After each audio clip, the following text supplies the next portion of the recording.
Amen.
نعبده ونصلي على رسوله الكريم اما بعد اعوذ باللہ من الشیطان الرجیم بسم اللہ الرحمن الرحیم قال اللہ تعالی فی قرآن المجید ان کنتم تحبون اللہ فاتبعونی یحببکم اللہ ویغفر لکم ذنوبکم واللہ غفور رحیم وقال النبی صلی اللہ علیہ وسلم ان فی الجسد مضغۃ اذا صلحت صلح الجسد كله واذا فسدت فسد الجسد كله الا وهي القلب او كما قال علیہ الصلاۃ والسلام۔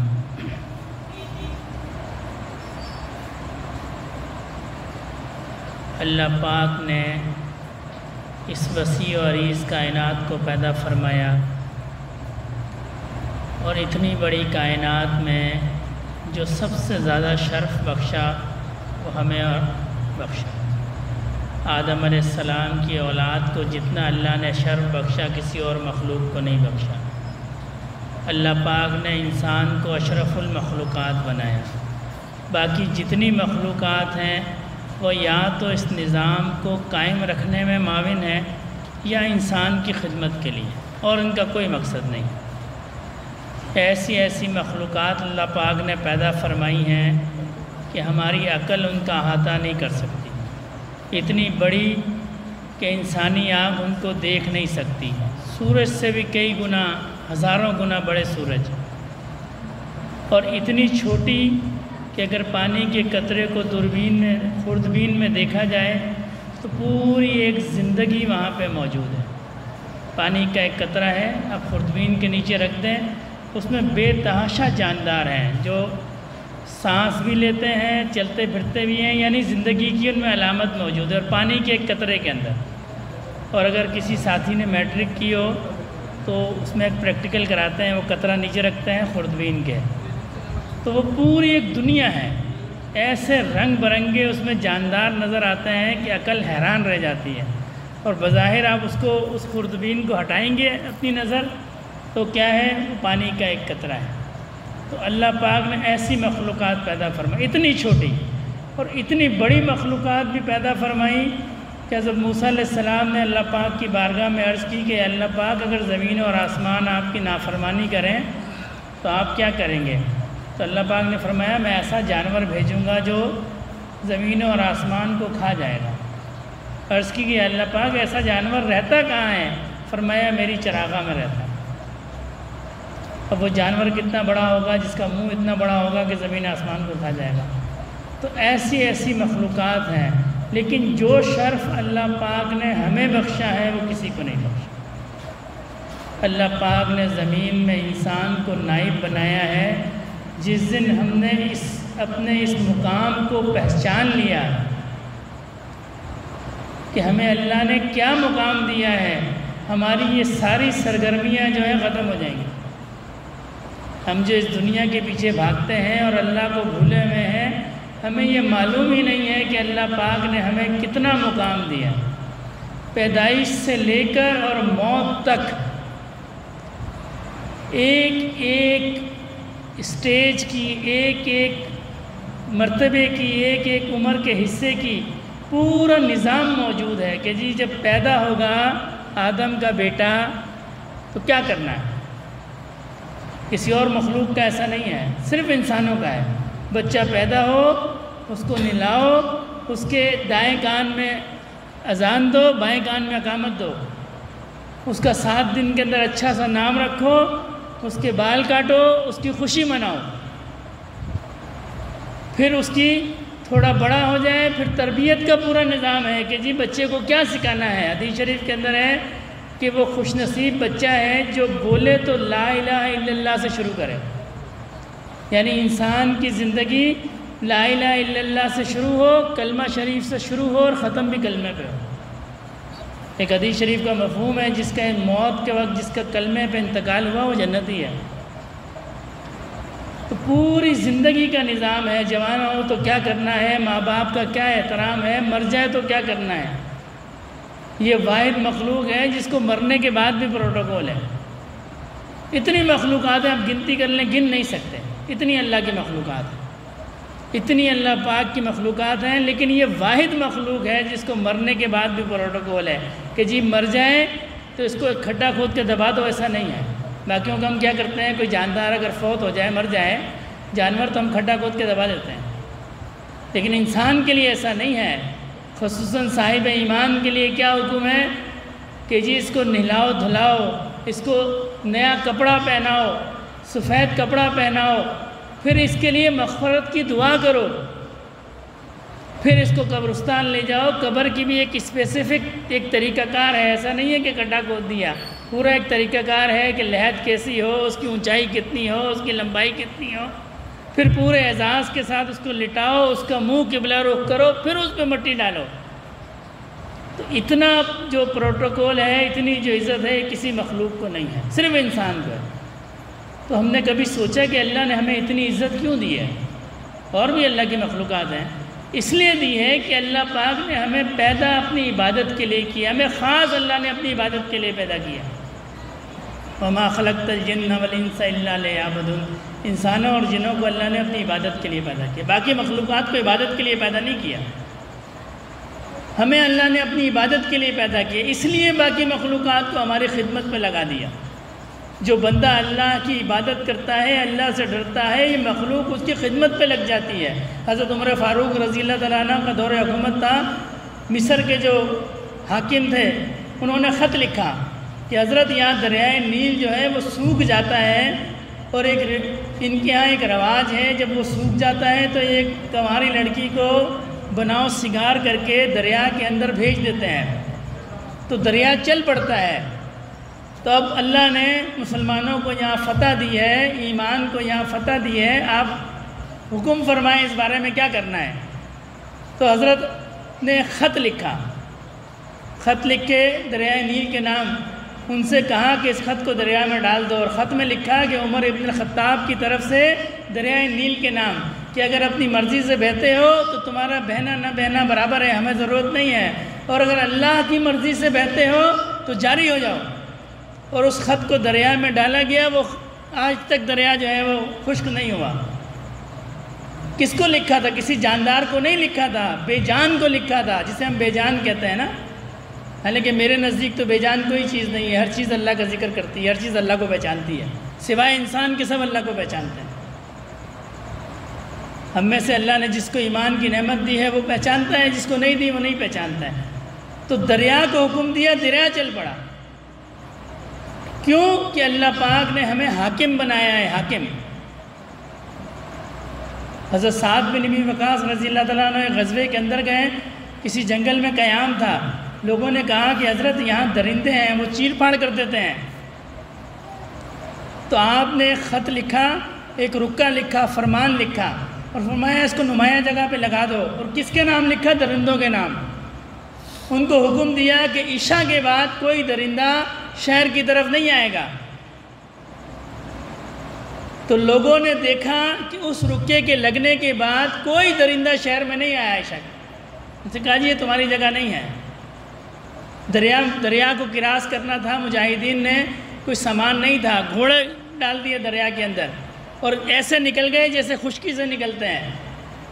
کسی مجاہد کا جو ہے وہ ایک کوئی برتن پانی میں گر گیا، وہ بھی پانی نے باہر نکال دیا۔ اللہ نے ایسی ہمیں حکمرانی دی تھی، اللہ نے ہمیں ایسا اختیار دیا ہے، کیوں کہ اللہ نے ہمیں خاص اپنی عبادت کے لیے پیدا کیا۔ آج ہمارا کیا حال ہے؟ بلا مبالغہ 90% جو ساتھی ہیں، بلکہ 90 بھی میں محتاط اندازے سے کہہ رہا ہوں، یہ سب کو مسئلے ہیں۔ کسی کی اولاد کہنا نہیں مانتی، کسی کو کاروبار میں مسئلہ ہے، کسی کو فلاں پریشانی ہے، کسی کو فلاں پریشانی ہے۔ وہ اس لیے کہ ہم اللہ کا کہنا نہیں مانتے۔ جب اللہ کا ہم کہنا نہیں مانتے، پھر اللہ ہمیں مخلوق کے حوالے کر دیتے ہیں۔ یہ ہلاکو خان جب یہ آئے تھے، یہ لوگ تتاری، تو انہوں نے بڑی قتل و غارت گری کی، بہت لوگوں کو مارا، بڑے لوگوں کو شہید کیا، خلافت مسلمانوں کی ختم کر دی۔ تو تاتاری شہزادی کہیں سے گزر رہی تھی، اس نے دیکھا ایک عالم دین ہے، لوگوں کو درس دے رہے ہیں، اور اس میں اللہ پاک کی حمد و ثنا اور فضائل اور بیان کر رہے ہیں۔ یہ تھوڑی دیر سنتی رہی، پھر اس نے اپنے سپاہیوں کا اس عالم کو میرے پاس لے کے آؤ۔ وہ لے آئے، ان سے کہنے لگی کہ اگر آپ اتنے ہی اچھے ہیں جتنا آپ بیان کرتے ہیں، اسلام کے اور ایمان کے اتنے ہی فضائل ہیں، آپ اللہ کے اتنے ہی مقرب ہیں جتنا آپ بیان کر رہے ہیں، تو آپ ہم پہ حاکم ہوتے ہیں، ہم آپ پہ حاکم نہیں ہوتے۔ ہم تو آپ پہ حاکم ہیں، ہم نے تو سارے آپ لوگوں کو قتل بھی کر دیا اور سب چیزیں برباد کر دیں۔ تو وہ عالم دین فرمانے لگے کہ بھئی بات یہ ہے کہ آپ نے کبھی دیکھا ہے بکریوں کا ریوڑ؟ صحیح ہے، بکریوں کا ریوڑ۔ تو جو بکری ریوڑ سے الگ ہوتی ہے، چراوے کی بات نہیں سنتی، تو وہ بھیڑیے کے حوالے کر دی جاتی ہے، بھیڑیا اس کو اچک کے لے جاتا ہے۔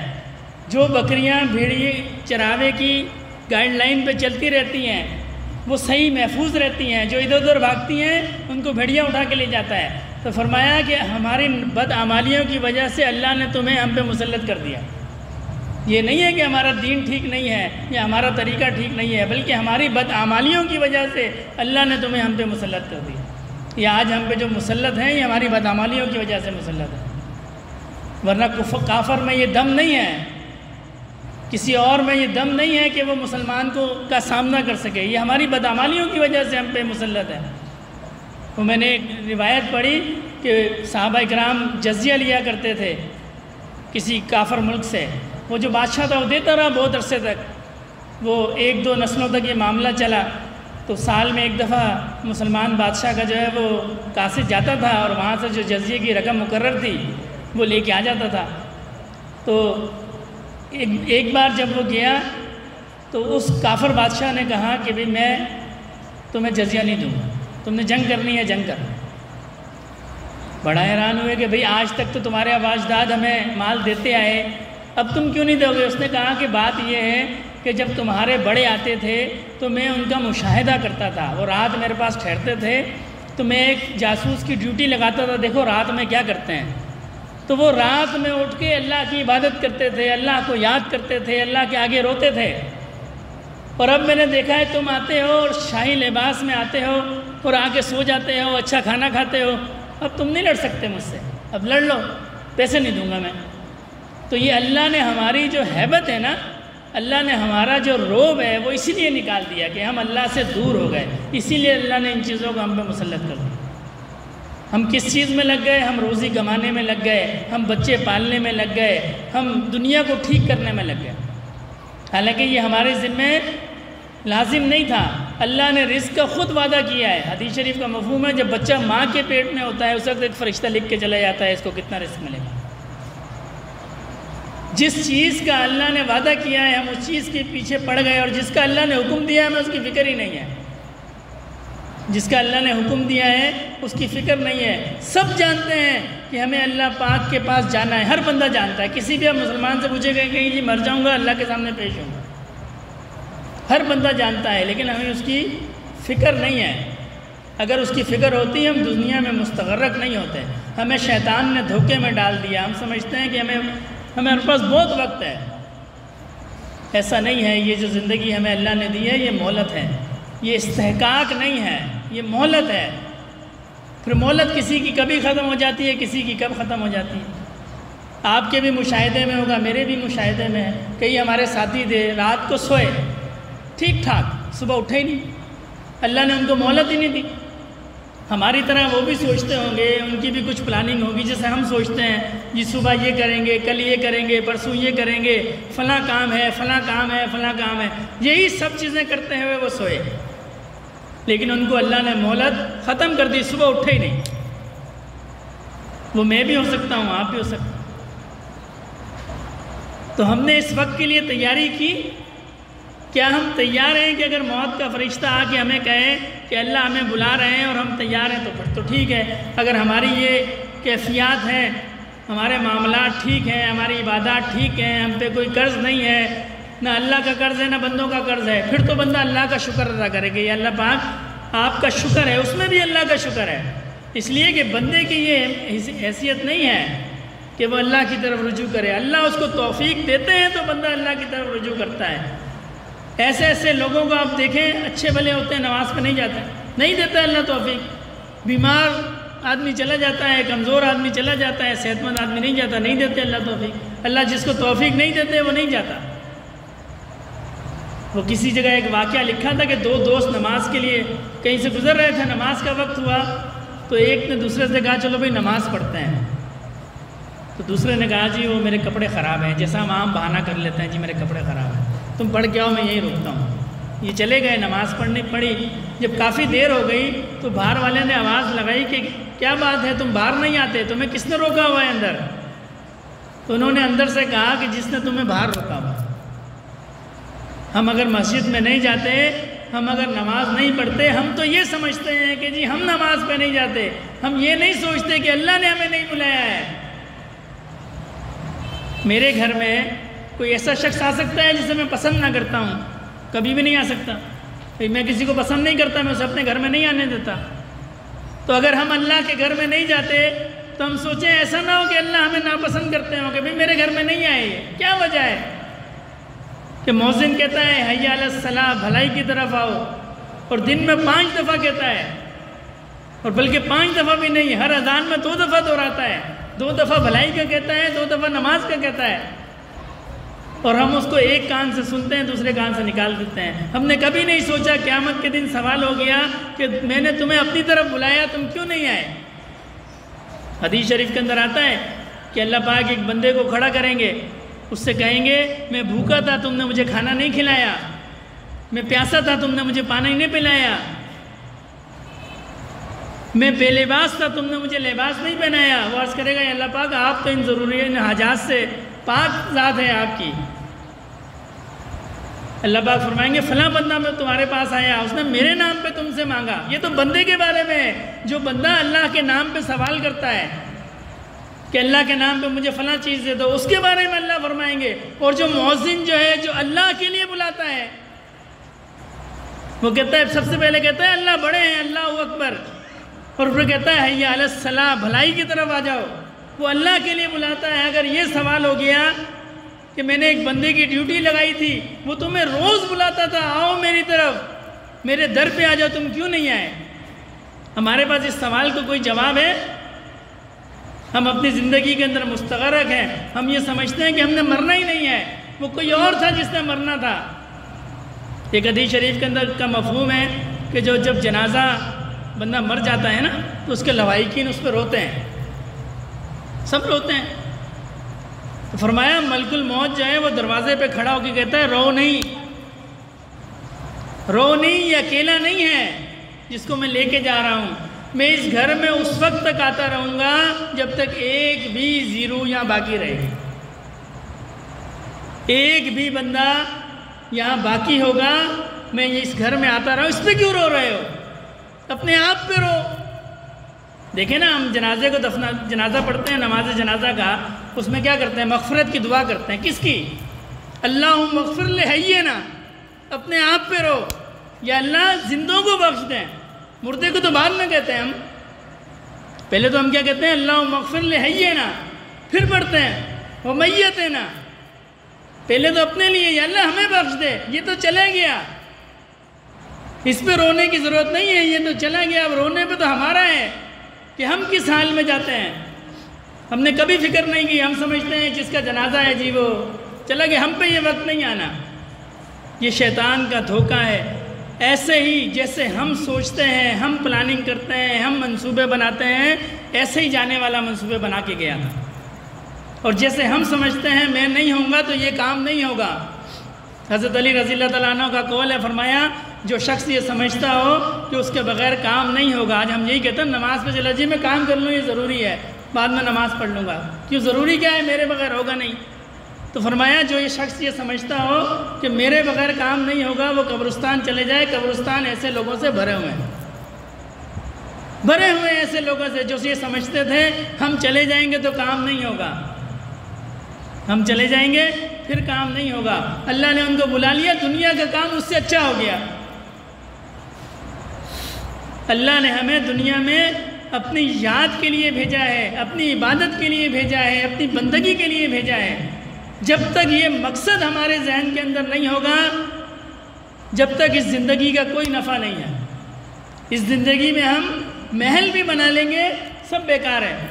اس لیے جب ہم وہاں جائیں گے، حدیث شریف کے اندر آتا ہے روایات میں کہ جی پوچھا جائے گا دنیا میں کتنا عرصہ رہے، تو کہیں گے کچھ لمحے یا تھوڑا سا زیادہ، کچھ ساتھ ہیں، تھوڑا سا زیادہ بس۔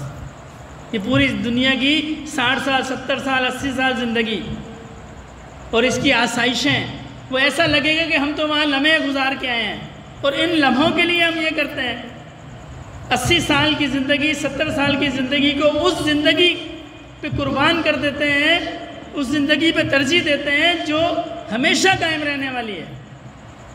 امام غزالی نے مثال کے لیے سمجھایا ہے، فرمایا زمین اور آسمان کے درمیان رائی کے دانے، رائی بڑا چھوٹا ایک وہ ہوتا ہے جنس، رائی کے دانوں کے سے بھرتی جائے زمین اور آسمان کو، اور 1000 سال کے بعد ایک پرندہ ایک دانے کو اٹھائے اور چلا جائے، یہ پہاڑ ختم ہو جائے گا زمین سے آسمان کے درمیان، وہ زندگی ختم نہیں ہوگی۔ کیوں ہم اس زندگی کے لیے محنت نہیں کرتے؟ کیوں ہم اللہ کو راضی نہیں کرتے؟ اللہ نے تو ہمیں دنیا میں بھیجا تھا اپنی عبادت کے لیے، یہ ہم کن کاموں میں پھنس گئے؟ ہم نے کبھی سوچا کہ میری زندگی 40 سال 50 سال 60 سال ہو گئی ہے؟ ویسے بھی جب بندہ بوڑھا ہوتا رہتا ہے قبر کے نزدیک ہوتا رہتا ہے، ہم نے پھر بھی نہیں سوچا، ہماری داڑھی کے بال سفید ہو گئے، ہم دنیا میں مستغرق رہے، ہم نے نہیں سوچا کہ اب ہمارا وقت قریب آ گیا ہے، اور کسی کی مہلت کسی کو بتا کے ختم نہیں ہوتی۔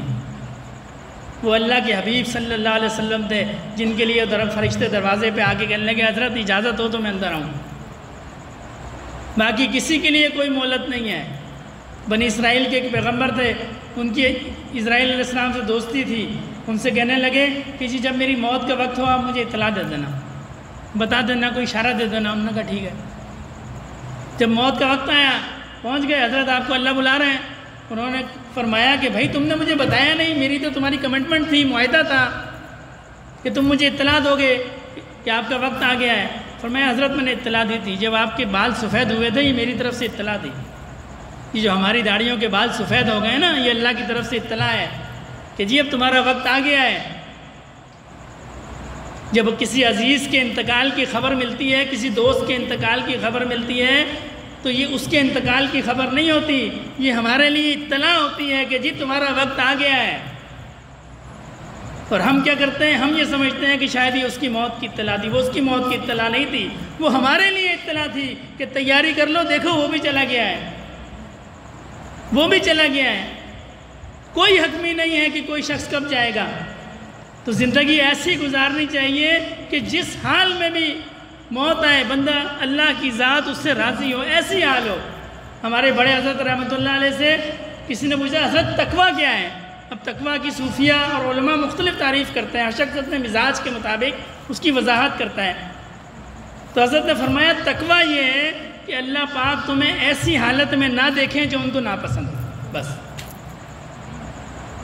ہم چل رہے ہیں، ہم نے اس پہ دیکھنا ہے کہ ہم یہ جس حال میں ہم چل رہے ہیں، جس طریقے سے ہم چل رہے ہیں، یہ اللہ کو پسند ہے کہ نہیں ہے؟ یہ اللہ کے حبیب صلی اللہ علیہ وسلم کا طریقہ ہے کہ نہیں ہے؟ ہم کھا رہے ہیں، اللہ کے حبیب صلی اللہ علیہ وسلم کا طریقہ ہے کہ نہیں ہے؟ اس لیے کہ اللہ کو پسند ہی وہ طریقہ ہے جو اللہ کے حبیب صلی اللہ علیہ وسلم سے ملتا ہو، باقی کوئی طریقہ پسند نہیں ہے۔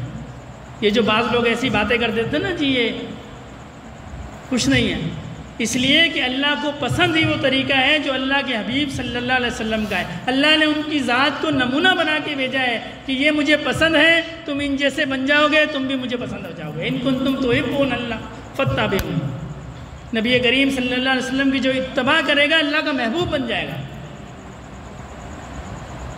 ہم نے دیکھا، ہم نے سوچا کبھی کہ ہمارا حلیہ جو ہے یہ اللہ کے حبیب سے ملتا ہے کہ ان کے دشمنوں سے ملتا ہے؟ ہمارا چلنا اللہ کے حبیب سے ملتا ہے کہ ان کے دشمنوں سے ملتا ہے؟ پھر ہم کہتے ہیں جی ہم پہ رحمت نہیں آتی، ہم سے برکت نہیں، یہ تو اللہ نے دنیا میں ہمیں جو ہے وہ اس مصیبتوں میں ڈالا ہوا ہے۔ ہمارے حضرت دامت برکاتہم علیہ ایک مثال دیتے ہیں، بڑی اچھی مثال ہے۔ فرماتے ہیں جیسے بڑے شہروں میں آپ دیکھیں نا تو شادی بیاہ کے اندر کھانا لگا دیتے ہیں اور نیچے ہلکی سی آنچ جلا دیتے ہیں۔ یہ ہمارے یہاں چھوٹے شہروں میں رواج نہیں ہے، بڑے شہروں میں رواج ہے۔ وہ ہلکی سی آنچ دھیمی سی جلا دیتے ہیں، اس سے ہوتا ہے کہ کھانا گرم رہتا ہے۔ تو حضرت ہمارے فرماتے ہیں کہ جس طرح وہ کھانے کو دھیمی سی آنچ گرم رکھتی ہے نا، ایسے ہی ہمارے گناہ جو ہیں یہ ہمیں گرم رکھتے ہیں. بندہ سمجھتا ہے کہ جی مجھ پہ فلاں وجہ سے مشکل ہے، فلاں مشکل آ گئی، فلاں مشکل آ گئی. وہ کوئی مشکل نہیں ہوتی، وہ اس کے گناہوں کی آنچ ہوتی ہے. یہ تو دنیا میں جو گرم رکھتی ہے، سکون نہیں لینے دیتی. یہ ہمارے گناہ ہوتے ہیں، اور یہ دنیا کے اندر ہے. جب یہاں سے نیچے چلے جائیں گے، اگر دنیا میں توبہ نہیں کی، دنیا میں علاج نہیں کرایا، دنیا میں اللہ کو راضی نہیں کیا، پھر جب یہاں سے نیچے جائیں گے تو پھر وہ دھیمی آنچ جو نا بڑی آگ میں بدل جائے گی. آپ نے آگ دیکھی ہے؟ آگ جو ہے یہ سرخ رنگ کی عام طور پہ ہوتی ہے، نیلی بھی ہوتی ہے اگر ہلکی ہو، ورنہ گہری ہو تو سرخ ہوتی ہے. لیکن جب یہ کسی چیز کو جلاتی ہے تو کالا کرتی ہے. کوئی بھی چیز آگ سے جلے گی. میں اکثر سوچتا تھا کہ آگ جب جلاتی ہے تو یہ کالا کیوں کرتی ہے؟ اس کو تو سرخ کرنا چاہیے، اس لیے کہ اس کا اپنا رنگ سرخ ہے، تو اس کو تو سرخ کرنا چاہیے. جو چیز جل جائے وہ سرخ ہو جائے، لیکن جو چیز جلتی ہے وہ کالی ہو جاتی ہے. اس لیے کہ جہنم کی آگ کالی ہے. اس آگ کو دھویا گیا، بار بار اس کو دھویا گیا، پھر اس کو دنیا میں بھیجا گیا تو وہ سرخ ہے. حضرت عبداللہ بن عباس رضی اللہ تعالیٰ عنہ کہیں سے گزر رہے تھے تو کہیں چولہا جل رہا تھا، اس میں آگ بھڑکی. اللہ والے ہیں نا، اللہ والوں کو اللہ پاک نے بصیرت دی ہوتی ہے، بعض ان کو اللہ نے کرامتیں دی ہوتی ہیں. تو آگ بھڑکی تو حضرت نے فرمایا میں بھی. تو ساتھیوں نے عرض کی کہ حضرت یہ آپ نے کیا گفتگو کی؟ فرمایا یہ جو آگ ہے یہ اللہ سے پناہ مانگ رہی ہے کہ یا اللہ آپ مجھے جہنم کی آگ کے ساتھ نہ ملائیں. تو میں نے کہا مجھے بھی جہنم کی آگ کے ساتھ نہ ملائیں، میں بھی پناہ مانگتا ہوں. آگ بھی پناہ مانگتی ہے. یہ جو دنیا کی آگ ہے، حالانکہ اس کی اصل جو ہے وہ جہنم کی آگ ہے، وہ بھی پناہ مانگتی ہے. ہمیں آپ کو فکر ہی نہیں ہے. ہم سمجھتے ایک کان سے سنتے ہیں. ہم جمعے میں ایک تو جاتے اس وقت ہیں، ہم سمجھتے ہیں کہ جی جو امام صاحب ہیں وہ واعظ اپنے لیے کر رہے ہیں، وہ اپنے لیے نہیں کرتے، وہ ہمارے لیے کرتے ہیں. ایک تو ہم جاتے اس وقت ہیں، اور دوسری جو بات سنتے بھی ہیں وہ ہم ایک کان سے سنتے ہیں، دوسرے سے نکال دیتے ہیں. یہ اس لیے نہیں ہے، یہ واعظ و نصیحت اس لیے ہے تاکہ دل پہ اثر ہو. اللہ نے قرآن میں فرمایا نصیحت اثر کرتی ہے، تو اس لیے واعظ و نصیحت ہے. یہ ایک کان سے سننے اور دوسرے کان سے نکالنے کے لیے نہیں ہے.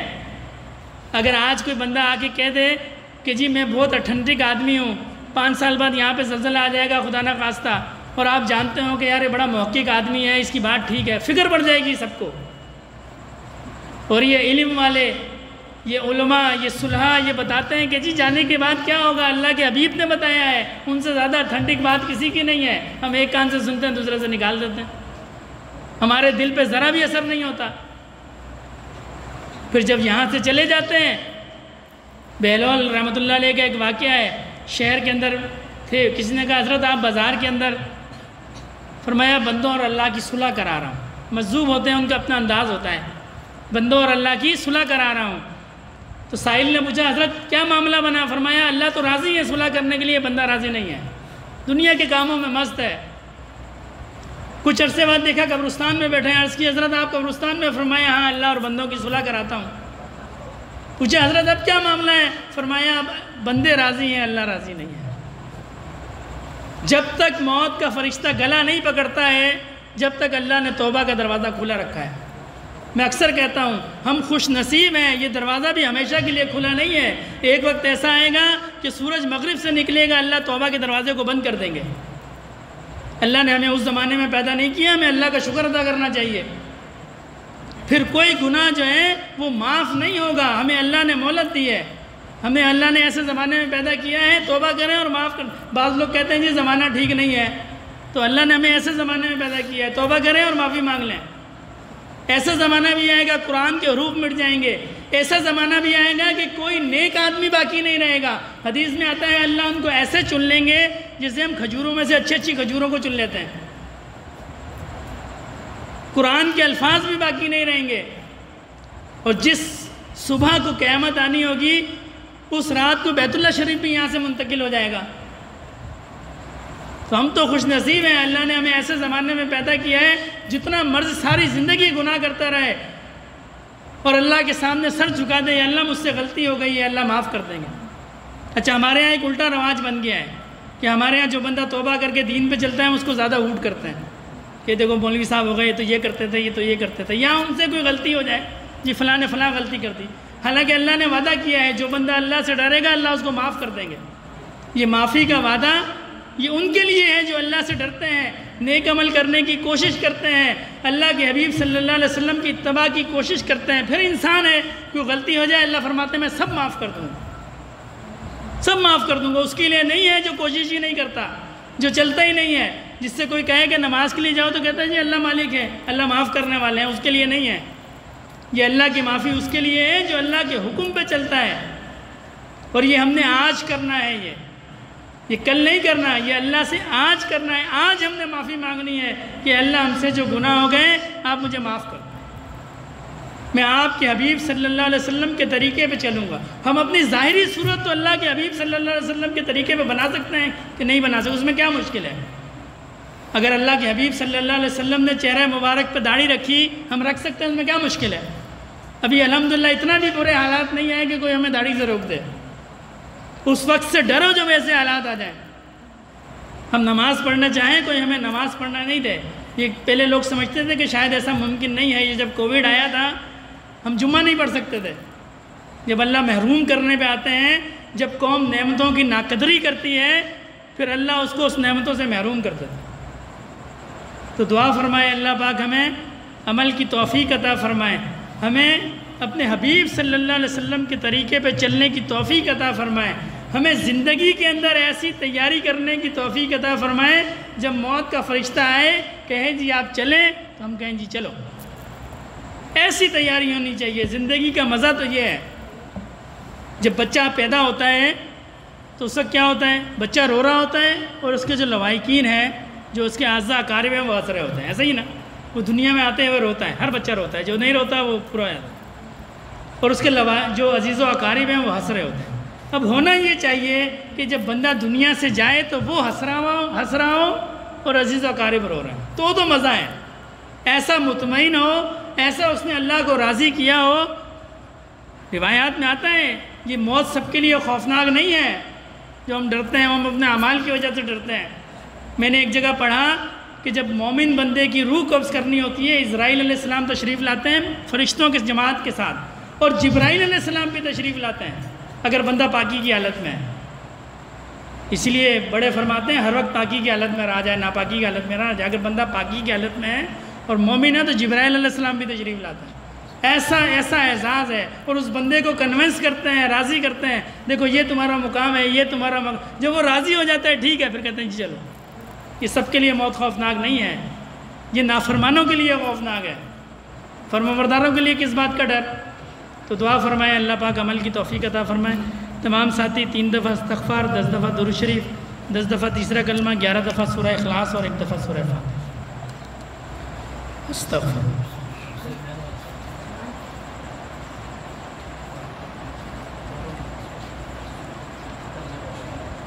سبحان اللہ والحمد للہ۔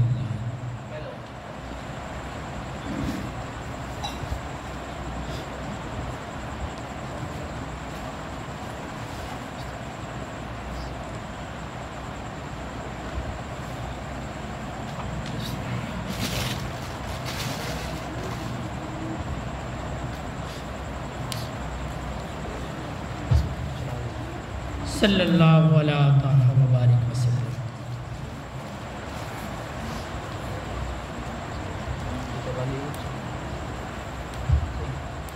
قل هو اللہ احد اللہ الصمد لم یلد ولم یولد ولم یکن له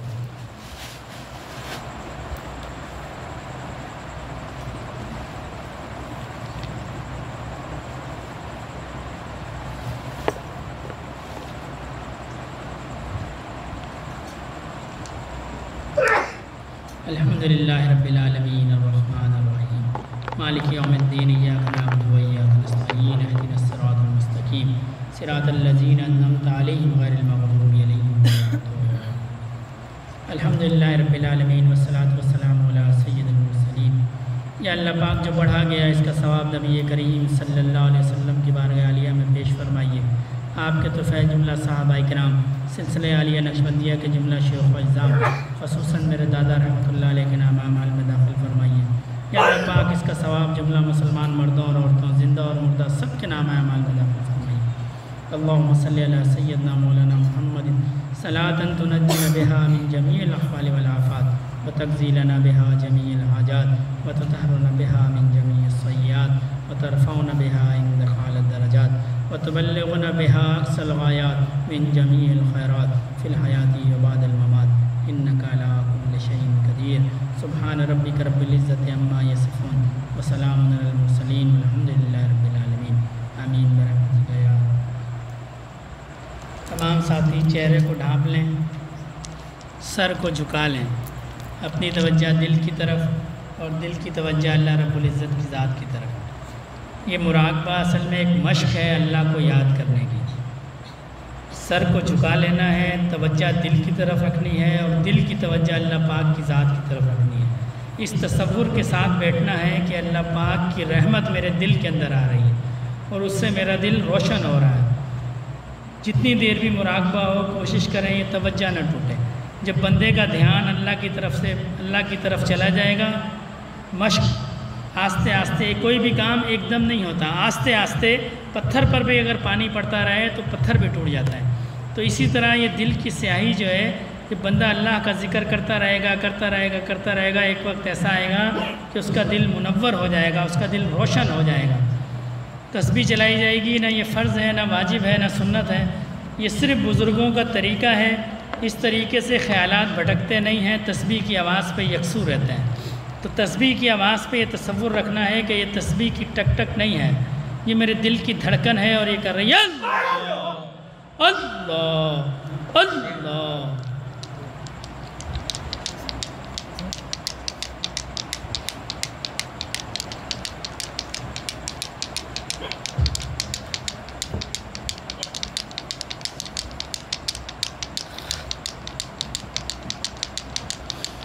انما المؤمنون الذين اذا ذكر الله وجلت قلوبهم واذا تليت عليهم آياته زادتهم ایمانا وعلى ربهم يتوكلون الذين يقيمون الصلاة ومما رزقناهم ينفقون۔ اللہ اللہ اللہ۔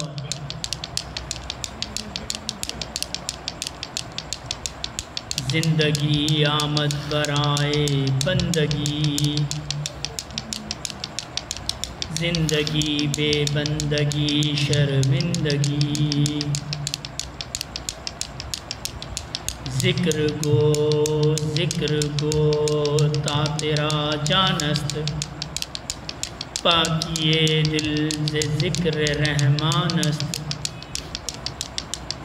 مومنا ذکر خدا بسیار گو، مومنا ذکر خدا بسیار گو، تاب آبی درد و عالم آبرو،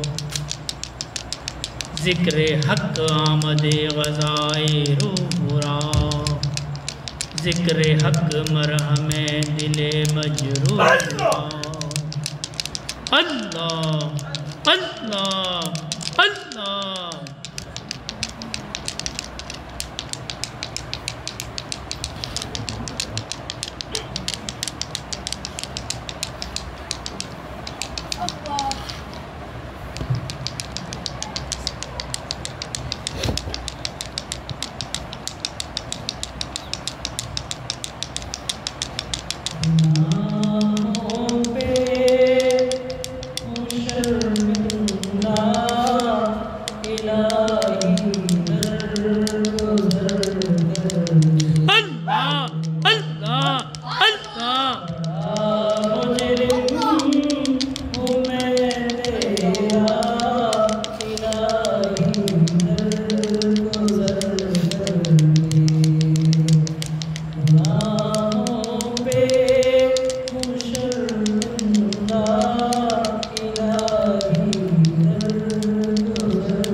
اللہ اللہ اللہ اللہ اللہ اللہ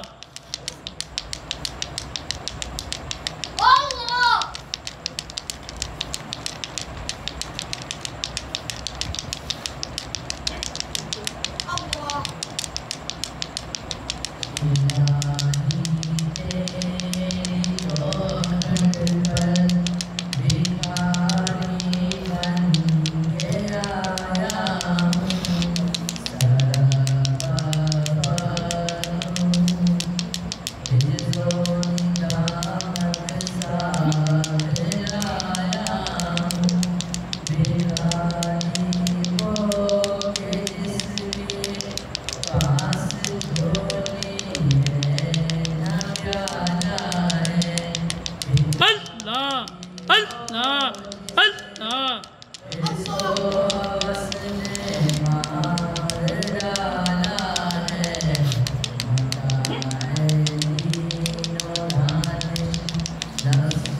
اللہ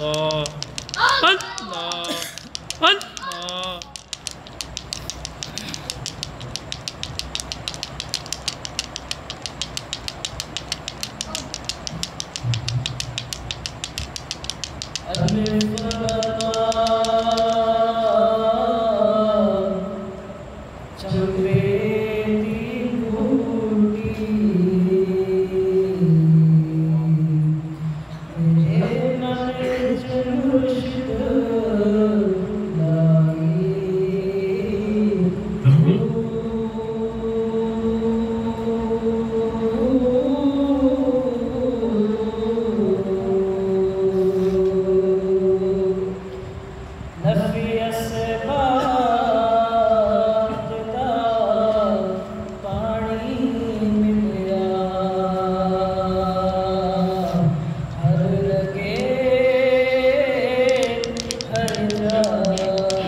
دعا خیر الحمدللہ رب العالمین الرحمن الرحیم مالک یوم الدین ایاک نعبد و ایاک نستعین اہدنا الصراط المستقیم صراط الذین انعمت علیہم غیر المغضوب علیہم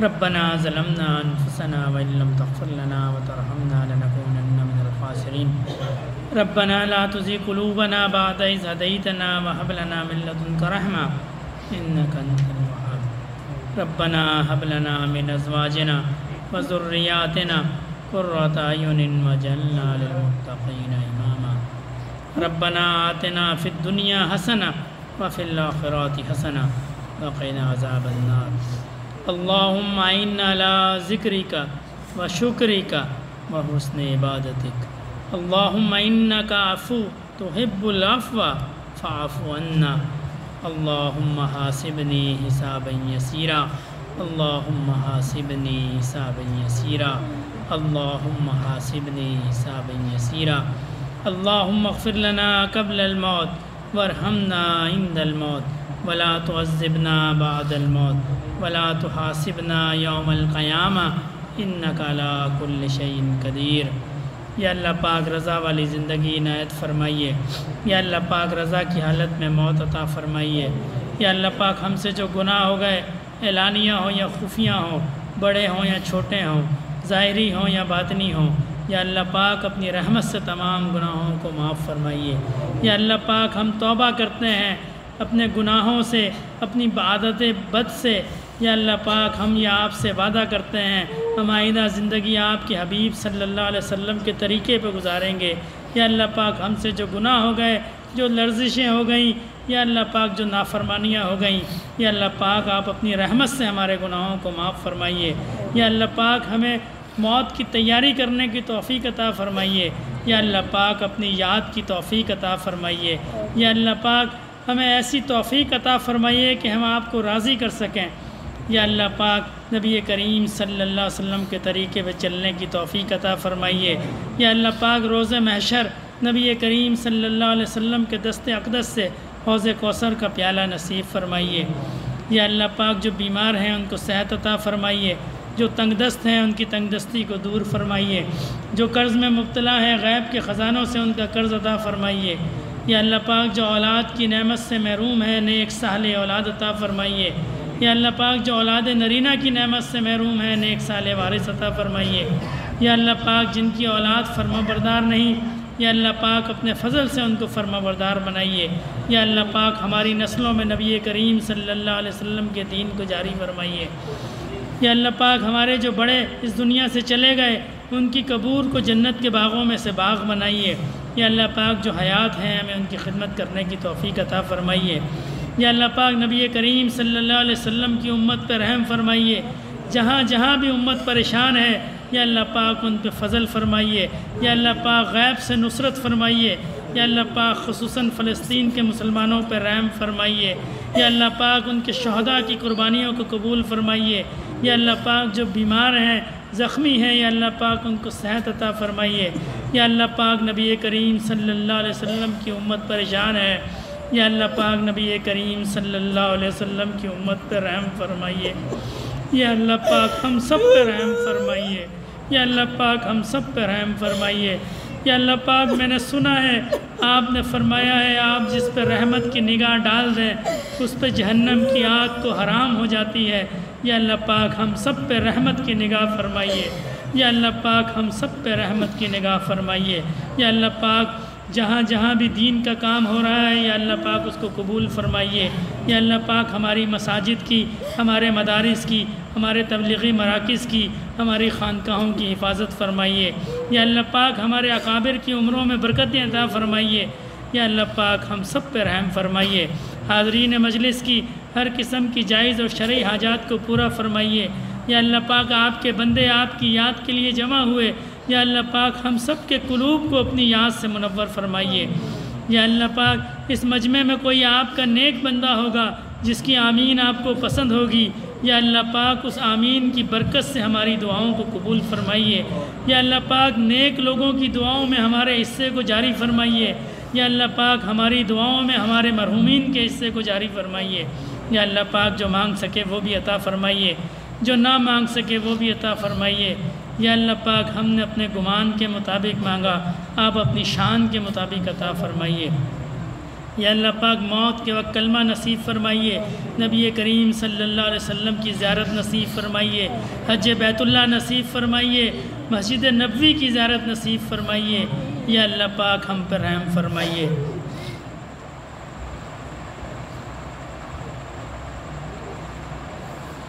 اللہم صلی علی سیدنا مولانا محمد صلاۃ تنجینا بہا من جمیع الاحوال والآفات وتغزیلنا بہا جمیع الحاجات وتطہرنا بہا من جمیع السیئات وترفعنا بہا عندک اعلی الدرجات وتبلغنا بہا اقصی الغایات من جمیع الخیرات فی الحیاۃ وبعد الممات انک علی کل شیء قدیر۔